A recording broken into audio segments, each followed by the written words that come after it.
এই ঠান্ডায় তোমরা সকলে কেমন আছো? নিশ্চয়ই ভালো আছো।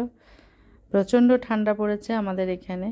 আর এই ঠান্ডার মধ্যে আমি চলে গিয়েছিলাম আমাদের ঠিক বাড়ির পাশে যে মেলাটি হচ্ছে সেটা হচ্ছে পানিহাটি মেলা। এই পানিহাটি মেলাতে যখন আমরা ঢুকি তখন সেই ঢোকা থেকে শেষ অবধি একদিনে মনে হয় ঘুরে শেষ করা যাবে না।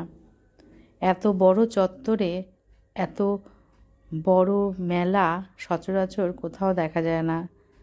আমাদের দমদম ক্যান্টনমেন্টেও কিন্তু মেলা হয়, কিন্তু সেটা কিন্তু সোদপুরের যে মেলাটি হয় এই পানিহাটি মেলা তার ধারে কাছেও আসে না। এই মেলায় কিন্তু সব ধরনের মানুষই আসে, ছোট থেকে বড় সকলে আসে। আর মেলায় অনেক অনেক আকর্ষণীয় জিনিস আছে, যেমন ছোটদের খেলনা থেকে শুরু করে বড়দের নিত্য প্রয়োজনীয় জিনিস। তার পাশাপাশি পেট পুজো করার জন্যও কিন্তু এখানে দোকান রয়েছে। সেই দোকানগুলিতে নানান রকমের খাবার দাবার পাওয়া যায় এবং সেই খাবার দাবারগুলো বেশ লোভনীয় খাবার। আমি আর ঋদ্ধি গিয়েছিলাম মেলাতে। সেই মেলাতে গিয়ে এই কুয়াশা মাখা জায়গা দিয়ে যখন আমরা হেঁটে যাচ্ছিলাম তখন কিন্তু মনেই হচ্ছিল না এতটা ঠান্ডা। কারণ এই এত বড় মেলা খোলা জায়গায়, কিন্তু এখানে এত মানুষের সমাগমের জন্য এখানে কিন্তু সেই ঠান্ডাটা অনুভবই হয় না। ঋদ্ধি আর আমি এখানে এসে এই মঞ্চটার দিকে গেলাম। এই মঞ্চটাও এত সুন্দর করেছে এবং এখানে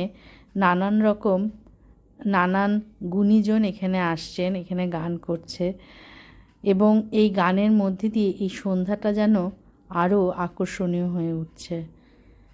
আমরা সাধারণত কোনো অনুষ্ঠান দেখতে কোনো হলে যাই, আর এটা হচ্ছে ওপেন প্রোগ্রাম। এই ওপেন প্রোগ্রামে নানান রকম শিল্পীরা আসছে এবং সেখানে নানান রকম গান সেখানে তারা পরিবেশিত করছে।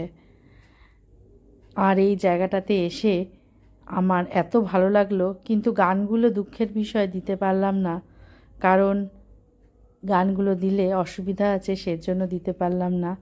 কিন্তু তোমাদের এই বাহ্যিক জায়গাগুলো দেখাচ্ছি, দেখে তোমাদেরও আশা করি খুব ভালো লাগবে।